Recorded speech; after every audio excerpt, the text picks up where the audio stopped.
శ్రావణ సోమవారాలు శివుడికి గంగాజలంతో అభిషేకం చేస్తే చాలా మంచిది. అలాగే బిల్వపత్రాలు ఇక చాలా రకాల ఆకులతో పదార్థాలతో శివుడికి అభిషేకం చేస్తే రకరకాల ఫలితాలు ఒక్కొక్క దానికి తగ్గట్టుగా దానికి తగ్గ ఫలితాలు వస్తూ ఉంటాయి. కానీ పసుపు, కుంకుమ, అలాగే తులసి ఇంకా కాంసికొండలోని నీళ్లతో అభిషేకం చేయకూడదంట శివుడికి. అసలు ఎందుకు ఏంటనేది తెలుసుకుందాం. వీడియో చివరి వరకు చూడండి.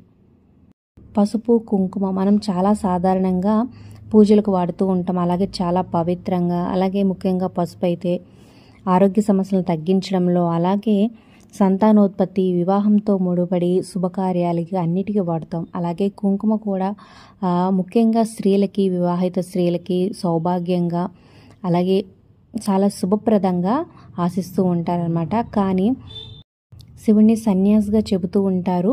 శ్మశానంలో విభూది రాసుకుంటూ ఎక్కువగా అక్కడే ఉంటాడని చెప్తారు. అందుకని శివుడు నిర్లిప్తతకు చిహ్నంగా వీటన్నిటికీ ఈ సంఘాలలో ముడిపడనమాట. అందుకని శివుడికి పసుపు, కుంకుమ సమర్పించకూడదని, వీటికన్నా భస్మాన్నే ఎక్కువగా ఇష్టపడతారని చెప్తారు. అలాగే తులసి ఆకులు చాలా పవిత్రంగా మనం భావిస్తూ ఉంటాం. చాలాసార్లు పూజకు తులసినే వాడుతూ ఉంటాం. కానీ ఆ శివయ్యకు మాత్రం సమర్పించకూడదంట. ఎందుకంటే హిందూ గ్రంథాల ప్రకారం తులసి రాక్షసరాజైన జలంధర్కు భార్య అంట. విశ్వాన్ని రక్షించడానికి శివుడు జలంధర్ను నాశనం చేసినప్పుడు తులసి ఆగ్రహించి శివుణ్ణి శపించిందనమాట. తన ఆకులతో ప్రజలు పూజ చేయకూడదని నీకు శివయ్యను, అందుకే మనం శివయ్యకు తులసిని సమర్పించకూడదని నానుడి. ఇక నెక్స్ట్ కాంసికొండలో నీళ్లు అంటే తగరం. శివలింగానికి మనం నీరు గంగాజలం సమర్పించడం చాలా పవిత్రంగా పరిగణిస్తాం. సో అభిషేకం సమయంలో శివునికి తేనె, పెరుగు, గంగాజలం, పంచామృతం ఇంకా మరెన్నో సమర్పిస్తాం. కానీ శివలింగానికి ఎప్పుడూ కాంస్య పాత్రలో నీటిని మాత్రం సమర్పించకూడదంట.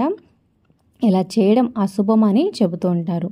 కాబట్టి రాగి, వెండి లేదా మట్టి కుండలను ఉపయోగించడం ఉత్తమమని చెబుతున్నారు. మరి వీటిపై మీ అభిప్రాయాలు కింద కామెంట్స్ రూపంలో తప్పకుండా తెలియజేయండి. ఒక లైక్ చేసి మా ఛానల్ని ఎంకరేజ్ చేయడం మర్చిపోద్దు. మరిన్ని వీడియోస్ కోసం సబ్స్క్రైబ్ చేసుకొని పక్కనే ఉన్న బెల్ ఐకాన్ ప్రెస్ చేసి ఆల్ అనే నోటిఫికేషన్స్పై క్లిక్ చేయండి.